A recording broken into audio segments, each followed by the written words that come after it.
పైన 12 సంవత్సరాలు తిరిగి సాధించినటువంటి భూమిని దుర్మార్గులు మీరొచ్చి భూమి జాగ పిరమైందని చెప్పి కాజేసం చూసినటువంటి రియల్ ఎస్టేట్ బ్రోకర్ గాడు, ఒక real estate broker Revanth Reddy ముఖ్యమంత్రి అయితే బ్రోకరిజం ఎంత తారాస్థాయికి పోతుంది అనేది నిర్ధారణ చేసి చూపించేసిండు క్లియర్ గా.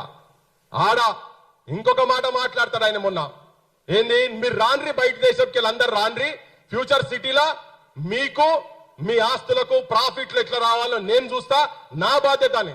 అరే నాయనా నువ్వు ఏం మనుషులరా అయ్యా మీరు. అది కొద్దికేమో అక్కడ పేదోళ్ళ గుడిసెలు గులగొట్టి ఇక్కడ లంబారాలో భూములు తీసుకుంటా. ఏ ఊరు మనం పోయింది సినా కుర్మిద తాండాల పట్టా భూములు మీరే వచ్చి కూర్చొని మీరే చెప్పి మీరే పాదయాత్రలు చేసి దగ్గర తీసుకొని ఓడోరు అలుముకొని ఆ ఫోటోలు తీసి జనాలకు పేదోళ్ళ నాయకుడు అని చెప్పి పోస్టర్లు పెట్టించి ఊరూర తిప్పితే మా ఊళ్ళందరూ నమ్మి నీకు ఓట్లేసిరు కదా.